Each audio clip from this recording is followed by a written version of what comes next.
Hello, everyone. Hi there, My name is Maureen, and I'm Chris. and this show is Y-ZUP. Y-ZUP. So, welcome, and we've got some juicy topics to discuss today. So, I hope you can um, be participating in watching, listening, and if you have any comments, feed them into the system and then take it from there. It'd be good to hear what you think and your thoughts. If you can share those with us, it's encouraging as well. All right, so today our topic is um, manhood, but it's similar like we did womanhood last week. So we're sort of running it from that on the same basis where we looked at different areas, um, which is puberty, culture, religion, stereotypes, and how society probably um, looks on Looks on those things, yeah. like their expectation. Yeah, but also we wanted to talk about masculinity as well, because obviously manhood comes under that heading as well as fatherhood. So you're going to get a full plate full today. So bear with us and we hope you're hungry. So, sis, what do you think about masculinity? I know you've got something on your. Well, what I found out about masculinity, it defines masculinity as consisting of the behavior of the roles and characteristic typically associated with men, boys, and not solely determined by biology, but rather by culture, norms, and expectation, how men are perceived and how they're expected to behave. So it's a bit of a mouthful, but that's what I found out about the definition. Okay, of masculinity. Thanks, Mm. sis. All right, so we're going to just look at, bear with me. Oh, yes, there were some statistics actually that I wanted to talk to you about what we've looked upon. Um, in the Red Sea research, right, we're looking at modern masculinity and what it faces. It says confusion about masculinity. It says 31%, right, of the youngest feel that confusion. They're confused about their masculinity. It also said that mental health, many of them struggle with mental health. It's about 51% of young men believe society expects them to man up when facing challenges. And it says 34% of men under 35 feel their struggles with mental health make them less masculine. So, so when men are going through mental health, Mm. they probably won't even want to talk about those things. They'll cover it up because they feel that it will impact on their masculinity. And that's so sad because then things don't get dealt with and things will obviously worsen when they're not addressed. Also, it says 37% of young men, um, it's expected by society for them to be breadwinners, right? And it says 49% of adult men feel that not being,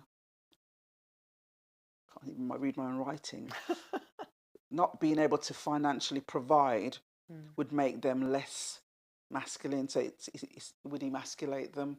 And I think we know that from way back. We've always known that men always felt that they needed to be earning, and earning a substantial amount, or they don't feel like they're valued as a man, really. So those are some of the things that's been highlighted. There's more things also, but as we go on, we can cover that as well. It got here as well. It says, how does social media influence perception of masculinity? And there's all these things that social media plays into, isn't there? We've got negative social media, Yeah. haven't we? Mm. And we've also got The positive side of positive negativity. sides to it as well. So we'll be exploring that a Mm. bit more as we carry on throughout this discussion. So please tune in, like, subscribe, and share. I think that's the wording. Mm. So what area do you want to look at So first, let's talk sis? about manhood then. what is manhood? And when I always think of manhood, when I hear that word, it reminds me of roots. With Kinta Kunte and needing to do those trials to prove his manhood, remember? And he had to go into, his dad took him out into I the wouldn't field. go so far yet. Wait till we reach onto the culture.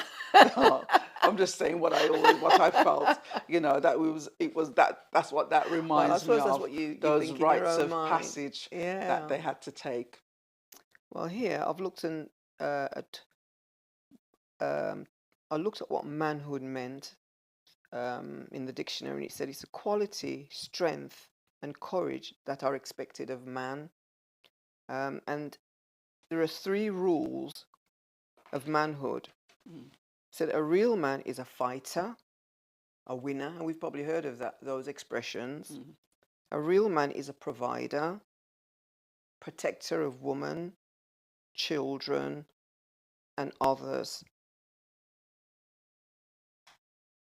And a real man retain mastery and control. That they mean they're in control of whatever that's taking place. They're always mastery and in control. They're the head of it. They're the leaders. That's right. So they're leaders. So that's what my little research told me about manhood. Okay, well that's good. So it still ties into then what I was talking about with roots. Well, it does. Because yes, it does. It does. Coming of age, isn't it? The coming of age and proving that now you can demonstrate that you have strength, you have courage, prowess, leadership skills, all those things. And I suppose there are cultures that still hold that today, aren't they? Well, it was saying as well that manhood is like a progression from boy leading into a man. Yeah. It's a progression from a boy leading into a man. Yeah. So like you're saying, culturally, in some places, you find that at a particular age, maybe, I'm not quite sure because I haven't really done any research on that, but maybe at a particular age in some country, like maybe some African countries, maybe if I'm wrong, and for viewers out there who knows, maybe they can correct me on that, but I'm just going by a number, probably by like 12, 13 is what we think. They were sent out to man the sheeps. Is it the sheeps? The sheeps as a herd person, or in like some tribes, I think they had to go out and be a man and fight, didn't they? Yeah. You'd find a few of them were out. They had their hair shaved. I've seen something like that before. Had their hair shaved, have all these paints on their faces, and they had to go out in a group. Yeah. Didn't they? Yeah. And hunt. So yeah. Yeah. I don't know of any other culture, but there might be in other cultures out there that they have things like that they do. Yeah.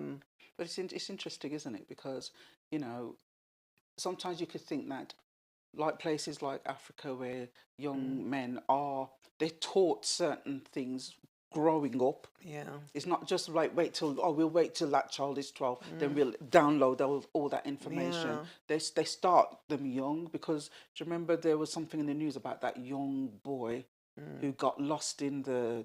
Oh yes, got lost in the wild, jungle. in the jungle. That's jungle, right. Yes. And he had no food, nothing. His parents couldn't find him or anything. Yeah. He should have really been dead. I think he was only something like 5 years old. 5 or 6, something young like that. You put a 6-year-old child in England and they lost. It would never survive. Would never survive. But this kid, he survived. He found food. He knew how to keep himself safe from the predatory animals. Found water. It was amazing. Yeah. Amazing. They probably taught him how to survive. Yeah, they did it. That's what he said. His dad taught him all those things. His dad downloaded that information to him from a young... So, Which I really think it's an important thing, even in the West, really. Yeah. That children of a certain age should be taught how to survive. I know they probably tell them, if this is happening, ring 999. Yeah. But that's the only way. Yeah. We know here is to ring 999. But I dare say that they have clubs and places like Yeah. scouts, Yeah. don't they, Yeah. where children are sent, and you find that they probably learn these small things, how to survive. Yeah. Well, but not necessarily in a jungle, but Yeah, yeah, yeah. But all these yeah, things are important, yeah. and fathers playing their role. But that's let's park that because that's we're going to cover that as well, aren't we? But Mm, it is important. All these things are really teaching young boys to those skills. But it's interesting as well, and it isn't it about manhood? mm, That word. Sometimes we feel that um, men should be like you said it, like it said here, mm, courageous, fighting leaders. yeah. But then there's other sides to that, surely. You know, do they learn how to cook? Do they learn how to do laundry? Do they learn how to clean? Because, or is that not a manly thing? Because according to the description, Mm. leadership, courage, prowess, it's it's quite interesting, isn't it? What's the answer? What do you think? What's Well, well, I dare say that in society, it might not. Well, I can't say today. Maybe in the past, Mm, but today you find that men, they cook, they do all the same things that what yeah, you're yeah, just mentioning about, don't they? yeah, And when you look at like some culture today, they don't do that. Men don't cook, because I know somebody who's an African friend, and she was saying that in Africa the men don't do anything like that. They don't cook and they don't look after children. All those things are left mm, to to the women. to the women to do. Okay, and that's certain parts of Africa because that wouldn't be. Well, I can't really say for Yeah, every part, yeah, yeah. right? Just to clarify, But for yeah, what I know yeah, from a friend, she said that in Africa, mm, that you find that men, that's not their role. That's a women mm. role Women's role to play. to play. It's interesting, isn't it? So yeah, and I dare say I've come from the Caribbean, Yeah, and I can only think back when I was a child as well, and men or boys. So it's not like it is in Africa where they weren't taught to do those things. The yeah, first thing they taught them as boys in Jamaica, you got to learn to cook. yeah. You got to learn to cook Oh yeah, and survive and wash your underclothes, yeah, um, things like that. They were taught to do. yeah, So I think different culture again, isn't it? yeah, Where you see in Africa, men are not allowed to do those things. yeah, Um, Back in the Caribbean, and I'm sure a lot of Caribbean viewers out yeah. there can vouch to that, they have to learn all these Oh yeah, things when they were young yeah, boys. yeah. Yeah. Yeah, because my husband's from the Caribbean and he Mm. knows to do all those things. He washes, he cleans, he doesn't even, you She's know. very lucky. She gets her good dinner, and I'm always going to hers. A good dinner. But I cook as well. Come on, But yes, but I am blessed. So, Yeah, but that's the way he was brought up to do all those yeah, things as well. yeah. Whereas sometimes in England, I think you always said that you lot, you English lot, you're brought up, too easy. You don't have it hard. Like we. Well, I do think there is a difference. Like I said, that um, in England, because my husband's English, put it that way, and I'm not saying all English men are like that, because Mm, some of them are great cooks, and yeah, So, but you find that is not like a role that's taught to them like it is in the Caribbean, yeah, where it's a must. Because the parents used to say, you might find a woman and she can't cook yeah, and she can't wash. You've got to learn to do that thing, so you're not yeah. depending on any woman That's that can true. do Yeah, that. Where here, that wasn't the norm. yeah, that's true. Um, so men, they don't really bother to cook. They don't. Yeah, They don't really have to learn to do those things unless they want to. yeah. It's not like a necessity for them to Yeah, do that. and it's a shame really because like I used to work in social care, Mm, and you'd find like some of the older men, mm, they lost their wives who were the carers, say for instance, mm, and that wife would do all the stuff like the washing up, the laundry and the mm, cooking, and mm, because that person had died, the mm. man, he couldn't cope. He Yeah. needed help. Mm, So it's a horrible thing to think that you are disabled in mm, such a way when mm, because you've never learned to do the simple things, mm, you know, s- the survival mode. Mm. You were never Mm. taught those things, and or you know your partner took over everything and Mm. left you totally dependent. I think that's sad, really. Yeah. And It's also, sad. we don't know anything much about our Asian community in that way, um, about how they look at manhood. It'd be a good thing to know how they look at manhood and whether, you know, in their culture, whether um, women do more of the actual cooking Mm. and cleaning, or whether men do those things. I don't know whether they do Yeah, that. So it would be nice to know whether that's something that men do yeah. in the Asian community. Yeah, but I think sometimes now as well, it's you're looking at the older ways of doing things Mm. and the modern way, because a lot of people have come to this country now. Even Mm. you know our Yeah, that's you know true. it's Yeah, changing the way they yeah, used to do things. yes. So some things will change, but some things may still Yeah, remain because the some same, people and so still it's hold on to difficult. tradition, Yeah, and that's why. and that's where the tension hits, then, isn't it? Where you Yeah. have the traditionists and the people who are Mm. modern and Mm. coming together, there's that collision and there's that friction, Mm. and that's sad, really, because it makes relationships very difficult. Mm, Well, it does. yes. So we've covered a bit of stuff there. We've gone off piste a bit, but hey ho, it's all interesting stuff.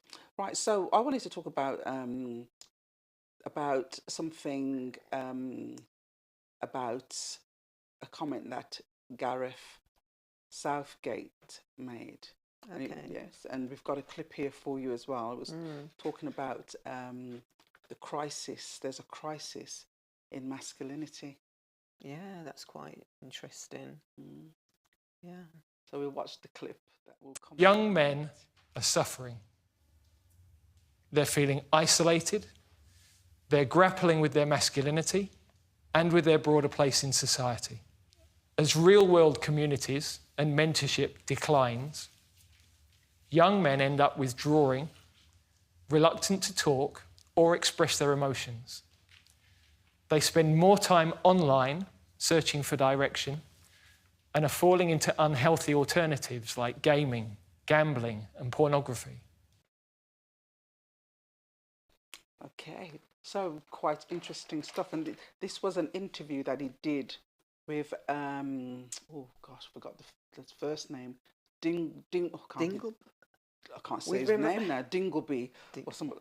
Oh, I forgot the No. name now. I think it's That is Richard. really bad. Richard Dimbleby, I think it is. Forgive me if I'm wrong, but it really created a stir. And then I don't know if anybody knows about the dramatization that came out called Adolescence. And if you haven't seen it, I'd advise you to watch it. It's eye-opening and it's provocative as well, you know, and it's a learning. So I'm not going to fill you in. We're not going to fill people in. We probably No, want to, it's a good but thing to watch because it's sort of educates you what's actually going on, how, you know, adolescents, some of them think. So yeah, it's quite interesting. it is. It's 'Cause really I, interesting. yeah, because I watched it myself, Yeah, and you know, yeah, it was quite mind stirring. yeah, yeah. Because we're not, you know, us. I was going to say us fogies, but that's not really, that's not a right word to use, is it? Us women of a certain age. There's things we're not aware of. What's Mm, happening for our young people? You know, we know things what happened for us when we were young and that's right. struggling with all what the world threw at us, but it's a different world and different issues for our young people Yeah, it is. today. It is a Mm. different world, and I think it's probably because there is so much out there, so much. There's quite a lot of negativity out there, Yeah, I think, and pressure. yeah, And so you find that young men, they literally struggle. yeah. They do Yeah. struggle, and you know, like the information that's at their fingertips Mm, isn't exactly true either. Not all information out there mm, is true. Some of it's corrupted. So when you're gleaning all these things, you're mm, taking in the crappy stuff as well as the good stuff. And if you're not clued up on things, it can mess with you. You know, and we find that happening with a lot of our young men. Yeah, because you find that, you know, sometimes they go on the internet to find information out, don't they? If they're, you know, sometimes like for instruction, basically, that's the only way I can put it. They go on the internet for instruction, don't they? Yeah. Because the way For they guidance. are, for guidance, that's the right word, for guidance. Yeah. Because these things, masculinity, they find it difficult to express their emotions, and they find it hard to talk to family, and we can vouch for that. Yeah. Can we not, sister? We definitely can, yeah. Because yes, because I've got young men in my family, and it's hard the communication doesn't just flow like that. You know, there's that tension, there's that struggle, and young people, they find their networks, and it's not the older heads. If it's not established already, you know, like a sort of familial, traditional get together with discussions, if that's not already established, it's a hard thing to start doing it at this time. If you understand, it's a bit. The horse has bolted, but it should have been a part of the constructs, the building blocks of life. So it's, our young men are struggling, and showing their emotions it's not a done thing, you know. And there's the messages out there that tells them you need to suppress your emotions because you're not supposed to be blabbering. Men crying, you know, you're not supposed to do that. You got to keep the stiff upper lip. That's a usual word. Well, that's like a stereotypical thing, isn't it? Which some of that is still in today's society, where because I think it's something that's been ingrained into men, where they feel that they can't really show their emotions because, you know, I remember, and even today I even see that a boy might be running and he's fell down, and then what does his mum say? Something like, "Oh, just get up and brush off. You'll be okay." You get that sometimes, don't you? Or if they're crying, "Oh, don't cry now." You know, so they don't sort of talk to them and say, "Well, why are you crying?" It's like about, "Don't cry now. Oh, be a man. Stop crying. Be a man." So when these things are pushed, it's very, very hard for them to express their emotion because they feel it's not the done thing, which is quite detrimental to them. Yeah, because I remember in our previous discussion you talked about how words are powerful. Yeah. You know, and as young, impressionable men, you know, for your parent or somebody you respect to be telling you, you don't cry, don't show your emotions, man, you got to be strong, you got to do this, you know. It causes damages, doesn't it? It hardens them, and it's not necessary. I know some people would find it insulting to say, some men would find it insulting to say, you're sensitive, or I can see your sensitive side, or you're in touch with your feminine side. Some people go ballistic. You probably end up being killed on the spot for saying something like that. And it's sad because that is where the strength is. Yeah. That is where the strength is. And I think some men will think that masculinity is probably about being angry. They're happy to show that emotion, aren't they? The anger. And I suppose social media promotes that. Being angry is good because it shows you're tough and people won't mess with you. Not only that, and some of these films that you watch on TV, like Rambo, that's all about masculinity. It is, You know, so you find that, and some of these cartoons and things that that young boys watch, it's all about masculinity, isn't it? Yeah. So you find that it's not easy for them when they've got all that to be able to say, well, you know, I'm feeling this way. It's hard for them to really express their deep feelings. Yeah. And you know, like we were talking about social media as well, and how that sort of promotes masculinity, their idea of Because masculinity. what is it really? Exactly. And like you look at, like you said, the films, and you see the big biceps and triceps. You also see the tan. You know, not everybody can tan. So if you so if you can't tan, you imagine how you must feel if you got your pasty skin and you can't look the part. It must be really soul destroying, because you want to look like the model, the idol, and you can never match up to that, or you can't get your muscles on. You know, so you're walking around in a shadow.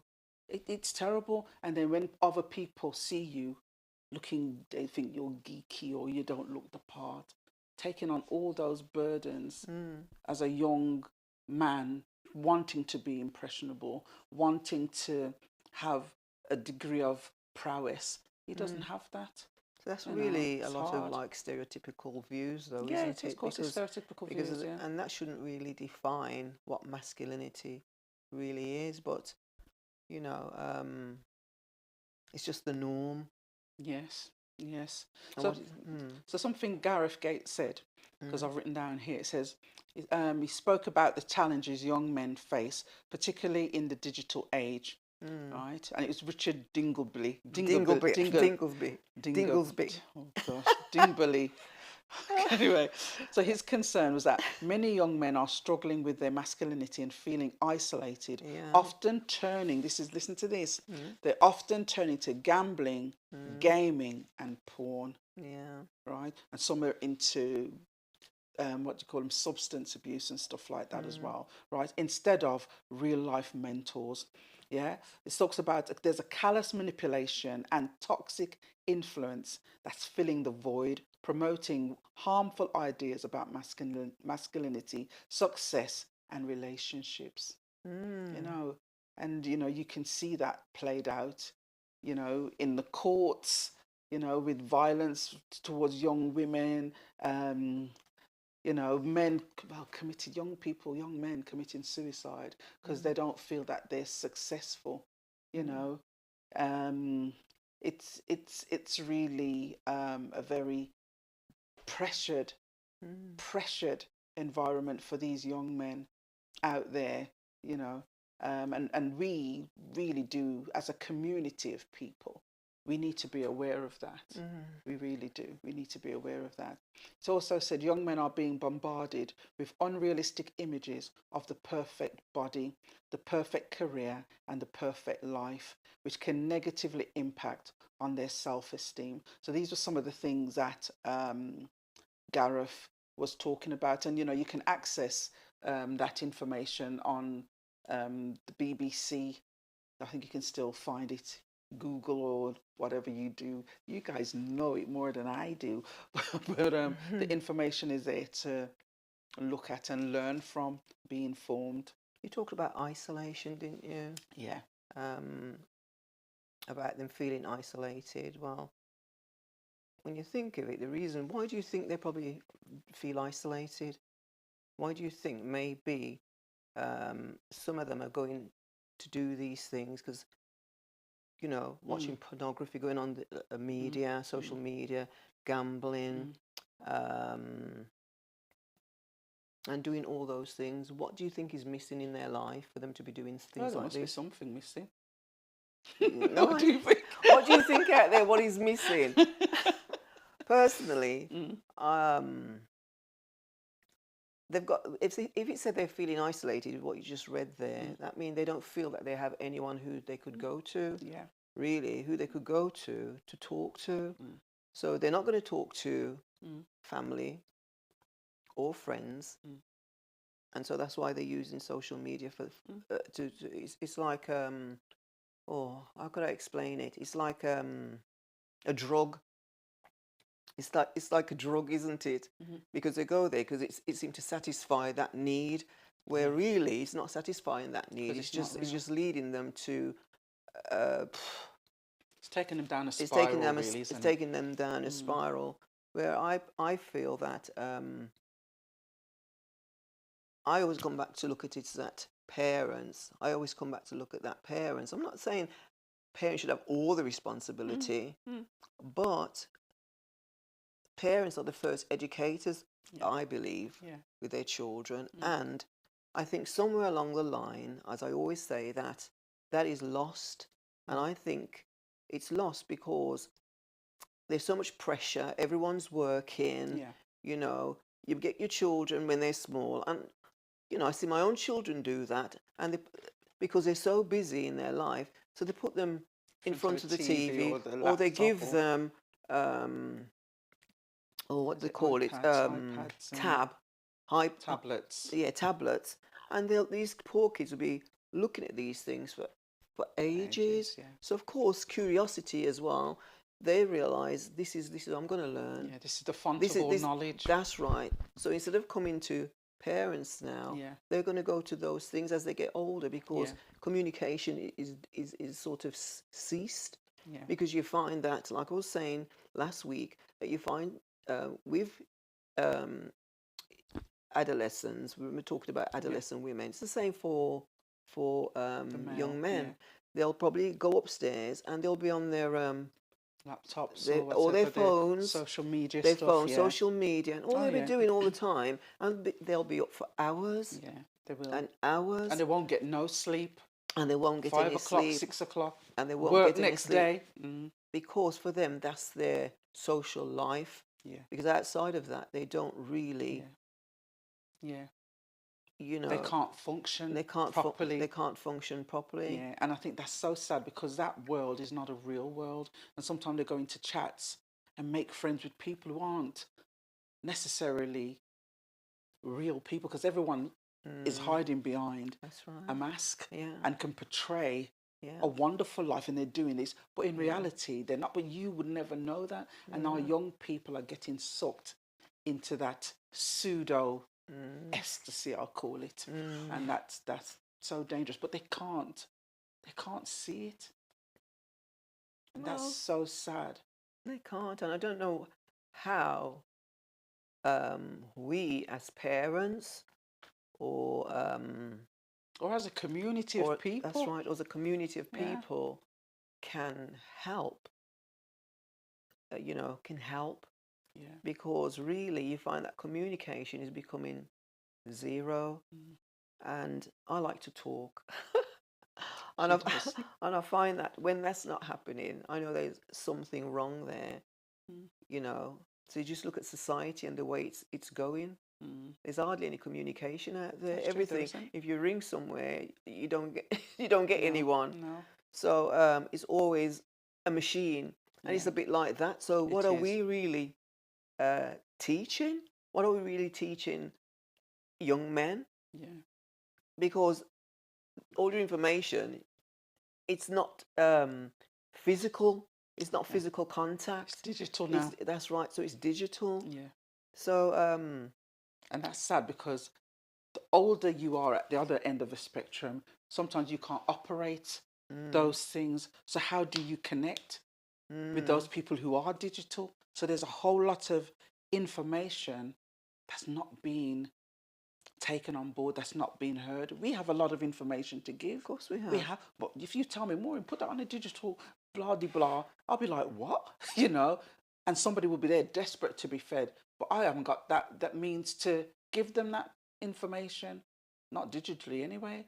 Because I'm digitally... No, but you've got your experience. You've got your experiences, haven't you? have. We all have experiences. But And how so do you link that with someone, a young man, now who needs to hear what you have to say? When he's looking at his social media, let me see who's in that chat room. I ain't going in the chat room. I wouldn't even know how to get in a chat room. I just about got into this room. You've lost me there. You've lost me there a little bit, sis. No, because what we're talking about is, young people, they're more attuned to the digital world and communicating, like you were saying, right? So they don't communicate to us, really. They'll prefer to go onto their social media. Yeah, but we're not savvy on social media. Yeah, but I was saying, how can we prevent that? That was what I was saying. How can we prevent them from actually doing that? Yeah. And I was saying it's about us getting more on board and, building those relationships. And I think that's what's lacking. People are not really building relationships as such, because if you could go on social media, you don't have to build relationship. I find that because I work in a community where I work with young people, because I work at a college, and I find that young men, when they have to put them in groups for them to speak, to do group work or even pair work, they can't even do that. It's like they've lost the skill of communicating, and they tend to, like you said, just solo on their own. They don't talk, which is scary because so that is scary. because how did they navigate their way in relationships? If you can't talk and communicate, how do you navigate your way in relationships? Well, some of them are doing it on social media as well. Some of them are doing it on social media. What, having relationships? Yeah, making relationship. I remember, was it during lockdown? I think it was as well. And one of my students, when I went back, he said, "Oh, I met so and so, so and so," and I said, "How did you do that?" "Oh, social media is very, very easy." But it's a lot of people are using, a lot of us, are using social media now. So you find that, especially if a person, they isolate themselves and they're always at home, always in their room. How are they going to meet? And some of them use the social media. Yeah. And I suppose there's good and there's bad, isn't there, of doing things that way? Because sometimes you can't see the actual person and what they're telling you. Like you watch Catfish. I don't know if you watch Catfish, where people can tell you a lie and you believe they're the real person and whatever, and you go down a road where they're not. But that's, it's a luck of the draw, I suppose. Well, I'm not saying that. Draw. I'm not really saying, overall that social media is bad. You've got your positive because and it's like you've negatives. got your positives and your negatives with that, haven't you? Yeah. Because I use it quite a lot for various different things. So for knowledge, and if you want to find out how to do something, you use it, don't you? It teaches you skills. So it's good for those things. So on a whole, it depends how the individual uses it and the purpose for what they're using it for. And like we said, a lot of our young men, because they feel alone, they don't know where to go for instruction, advice, they're going to go on social media. Which is not necessarily going to... It's a spiral, as you said. It is a spiral, because I also talked about them getting into porn as well. And obviously with porn, you don't have to have a relationship in that. No. But the negativity of that is you don't see women as women when you're getting involved in that. So our young men, what's the word? They're going to struggle in relationships because of how women are portrayed in porn and how men are portrayed, because they're seen as, they're the dominant one. The studs. You see what I mean? And the what studs, they want, they get it, and how they get it is how they want it, and don't care about anybody else's feelings. It's just your feelings, and you're in control. You're the boss, and that's not real life. But they believe that's real life. So you'll find that our young men are struggling in relationships. Yeah, because because I remember you telling me about was it these two brothers? I don't know whether you could mention names, but these two brothers that some young men affiliate to because they're on social media, aren't they? And they sort of tell them how you should treat a woman, and you've got to rough them up, and they have to call you. What does they have to call you, Maureen? Not Lord. Not Lord. What about they need to give you respect? They need to give you respect, things like that.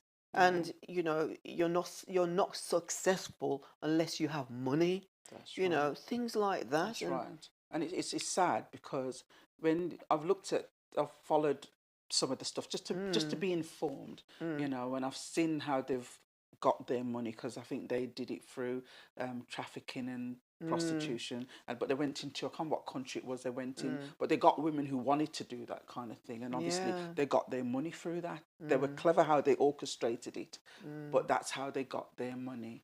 And then I think they're supposed to have changed tact somehow, whatever. But they've got programs where they're teaching young men what it is to be masculine. Oh, You know what I mean? for real?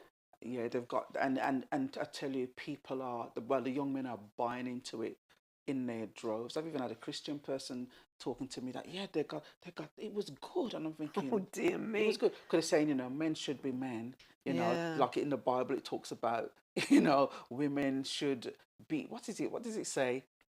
Women should be submissive, Yeah. and men are the head. You Yeah. know, but nobody ever clarifies that. Yeah. Those are just words. You've got to dig doesn't deeper. mean it like it doesn't mean it exactly, in that way. Exactly. No. But the way people are seeing it, the way it's been propagated, is that, you know, when a man says stop, boom, you better stop. You know your place. When he says be quiet, sit down and don't. That's like a dog. Sit, walk. You know, toilet. That's how you're going to treat a woman, really? And that's about masculinity. Is that what their ethos is? Yeah, Well, their ethos is that women are silly, because I've looked at, this is what what one of the guys was saying, that women are generally stupid, really. Dear me. Right? And men really have that knowledge. Women are so emotional as well, emotional and flaky. So the man needs to be in control, right? But then somebody was saying, this Christian person was saying to me that, but then they're talking about, you know, you got to, what was he saying? It's almost like they still believe you treat the woman with respect, but then it's really hard to see that, because when I watched one of the programs of what this young man, this influencer, could you call him an influencer, him and his brother, was saying, he had a woman in the room, and he was spanking her, and he was saying that was all right, and he was dragging her by the hair, and for me that was aggressive. And that was kind of, you know, that was bordering on, I don't know, it wasn't right. And why should a woman expect to be treated like that? And why should a man feel that a woman needs to be treated like that? It's not right, you know. But the young men think this is right, you know. Women should respect them. But I thought respect was earned. You know, isn't it? Isn't respect earned? Is respect learned out there, guys? Is it earned? Is it earned? You know, or do you just get respect? You could be the nastiest person on this earth, but you better respect me. That sounds like a dictator. That sounds like a dictator to me, you know, and to be feared. Is that a relationship? I don't know. It sort of makes you wonder in life what happened to these young men, why they became like that. Do you think it's anything to do with like fatherhood, you know, from their father? What experience did they have? Because I what think, role model was their father? Yeah, I think that does play a part as well. That can play a part, but it isn't always a part, because you find that some men or fathers who haven't been in their boys' lives, or they're not brilliant fathers, they're not dads, still those sons can turn out understanding masculinity and everything, because maybe they've had other role models that was able to input into their life. Do you understand me? So it's more than one thing. It never is ever just one thing. You can't just go down the road and say it's because their dad messed up. There's so many other things that can play into that.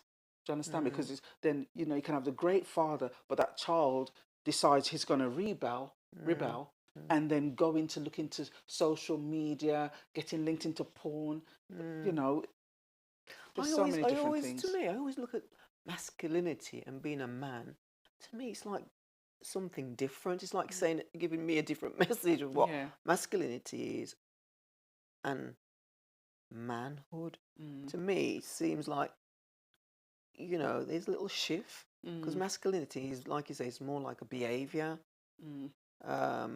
Where people expect people to be a certain thing, act a certain way, as a as manhood. I understand what You you're understand saying. where I'm coming Because from? manhood's like a rite of passage, whereas That's right. masculinity is Yeah. something that Yeah.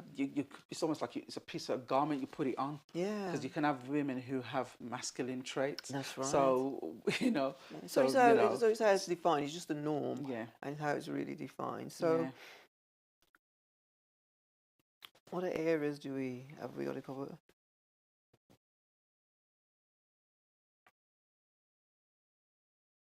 We didn't really cover puberty No. in manhood. in manhood, Yeah. which we sort of covered puberty When we last was doing week in womanhood, yeah. womanhood. Yeah. So what's your view on puberty? in manhood? Well, puberty is just about you're going through the normal bodily changes, aren't you? Though I'm not a bloke, but you know, you're going through those bodily changes, and there's the mental changes as well, Yeah. emotional changes, all those things, and those are difficult times Yeah. for our young people because it's confusing, and Yeah. that's when they're the most vulnerable because Yeah. that's when those media's influences, stereotypes, cultures, all those things impact. They're like little voices in their ear all the time, and they if they haven't got the building blocks to handle that, then I think that's where the problem is. It's the building blocks, and the building blocks aren't just built by parents. There's many people who add to that building blocks. Yeah. You've got your teachers, you've got community. Community. Yeah. You've probably got your church if you've got a church. There's so Yeah. many people who input the bricks. And if bricks are missing, the structure is going to be kind of wobbly, So, yeah. Because I can remember our brother and... Which one? We got two. Well... Or don't you want to disclose that? I think probably because I was very, very young at the time with my older brother. See, I didn't really notice it that much. We're coming from the Caribbean. We were always busy. I didn't notice it. But here, because I'm so much older than my younger brother, I noticed it. And with his friends, I'm sure you can remember that when they were getting into puberty, they were like very self-conscious, weren't they? Very self-conscious. And fighting over the mirrors. Fighting over the mirror. And they felt that if they were looked a bit, like you said, skinny, they'd think, I'm really, they were tall. Yeah, really tall. Yeah. So they had that problem, and then they had the voice change. Remember the voice change? Oh yeah. And they have the same thing like mood swings. Yeah. They have mood swings like girls had mood swings, and I think when the voice was breaking, that was the what would you say? The crowning moment. The crowning moment, and then low, and then high, and so I sort of wondered if any men are out there, what can they remember from puberty and how they felt, and how did they look at themselves when they were developing? How did they feel? Because being as women, sometimes we don't know, do we? Well, we don't know. So it would be good to know that. Yeah. Yeah, but I do remember classical images of my brother and his best mate because they were tall. They were like 6 foot something. Were they at that age? They were tall anyway. I can't remember how old they were, but they were tall. But the body shape was weird because their waist was up in their chest. And they had all legs. They were all legs, and you can imagine with imagery like that, how that can have an impact on you because you're waiting to exhale, you're waiting to grow into your proper shape and everything, So yeah, they struggled in life, but they still compensated because they had each other really, really, so yeah, you do always need your, what do you call it, your ride along, your friends who you can, and these are solid friends, not your wishy-washy friends. You need your solid friends who've got your back. They'll tell you when you're not right.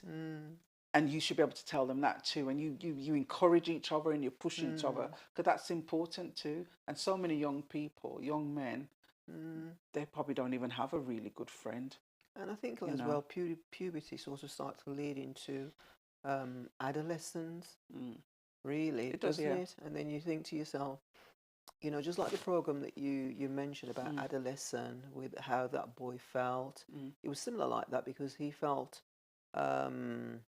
Geeky. She He didn't felt feel. he felt geeky. She felt Yeah. he didn't fit in. He wasn't good at he wasn't good at sports, Yeah. and he always felt he was a failure. Mm. So that was like a big impact because he wanted his dad to look at him as um, a man, didn't he? Mm. He wanted his dad. He wanted that compliment from his dad, Mm. and because he didn't get that, he felt that he didn't feel much like a Yeah. man. Yeah. So And that's difficult, isn't it? Like with masculinity, sometimes you feel your parent, as a parent or a father, you might see your son playing with a doll, and then you're going to be saying, "Come on, what you doing? What you doing?" Or your son wants to go into ballet and stuff yeah, like that. You know, yeah, those are part yeah. of like stereotypes That in was it as well. stereotype of what masculinity Yeah. was, or I don't know. I don't think it's so much today because the times have really Yeah. changed a lot. Times have moved on.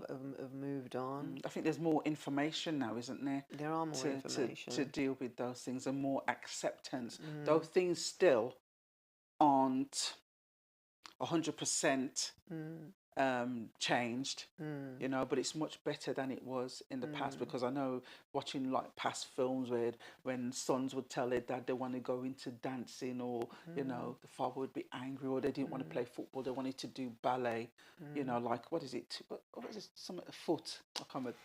forgot what the name But of the anyway, film I'm going was. back to puberty, Oh, sorry, where carry we on. went on to adolescence because you Okay. jumped from what I was saying, sis. Okay, carry on. And because I was talking about the film, Yeah. if you remember. Yeah, but I didn't want you to tell all the film, because remember. Well, no, I'm not going to. Spoiler alert. All right, then. I'm not going to talk all the Okay. film. I'm just going to look at the motives, like when young men growing up into adolescence, they have feelings, don't they? Which sometimes they can't really express either. They can't express the feelings that they're going through. Just like that young person and the way he felt, because he was at that stage where they start to like girls, and so if they don't feel they fit in what the norm supposed to be, you're supposed to be this certain way, all mannish, and you know, looking and playing the part, it has an impact on them, don't they? Just a bit like I was saying about our brothers. You know, it was all about the image, wasn't it? Yeah, image was everything. And for that young man, it was the same thing. So we was trying to say that at that age of adolescence, going from puberty into adolescence, is a difficult time for them. And at that time, I really think they need to be able to, parents, I think, I always come back to parents or the man in their life. Don't you think that they should probably be sitting down, their young men, talking through life with them, giving them a bit of experience too, what they went through at that particular age, and be transparent with the information they're giving them, you know, so they can feel a bit more confidence within themselves, to know that, and to let them know that it's not everybody likes football men. It's not you know, every man or boys is sporty. Have those talk with them. What do you think, sis? Yeah, that's good. They have to do that, but someone has to teach the men to do that, because some men don't know that. They don't understand that. They think they put the bread on the table and they put a roof over your kids' heads, and that's it. You know, and you make sure they do their homework. Go up to your room and do your homework, and they feel that's enough, because no one who teaches you to be a good dad, or what that involves. You know, there's so many gaps. There's so many gaps in the brickwork, isn't there? There's a lot of gaps, and you find that a lot of fathers were young fathers, so no one's left them a good blueprint to follow, and they're figuring it out as they go along, struggling as they go along. So it's not easy, and the things you watch on TV don't show you those things. You know, Coronation Street, EastEnders, you know, they don't really show you those things, but there needs to be more things on documentaries. I know there's podcasts that people can watch, and stuff that will really educate people. And there's good information out there. You know, of course, if you have to, if you can find books and things like that you can read and educate. If you like to read, that's the next thing. But then you got Audible. You can just listen. Yeah, and educate yourself. They could do that. They could educate themselves. Important to do that, because it is like a difficult cycle, really. Yeah. Because you find that if they had fathers that didn't do that, it's like a cycle. But cycles are there to be broken. They're to be broken, yeah. Yeah. Because I'm going to look at it from a cultural aspect. So I'm going to hit cultural aspect. Go on. And with our young black men, I think that fathers should really sit them down and talk to them about the birds and the bees and stuff like. You're laughing, Maureen. Why are you laughing? Yeah. The bird and the bees. They should go through these things with them. I know that the Western culture is a bit more free in doing that completely, but I don't know. Sometimes with our, I'm not saying all Caribbean people or all black people from our cultures are like that, but you find that it's more prominent that they don't sit down and talk to their children about, you know, about those things, do they? Yeah, about sex. They don't She talk. doesn't want to say that word, but I'll just say it for her. They don't sit down and talk to them about that and how their body's changing and how they're going to feel. Because they find it embarrassing themselves, don't they? I'm going to talk to my Well, no, but I'm saying that it wouldn't be embarrassing. Well, but you can say that because you're not a dad. You're not a bloke. No. But it doesn't matter, Maureen. It's because what I'm saying is they shouldn't be embarrassed. I understand that. They should not be embarrassed about things like that. Yeah. But I'm saying again, it's because of the culture and where they're coming from. Because I find that in the West, men, I'm not saying all of them, but you find it's easy for them to sit and talk about things like that.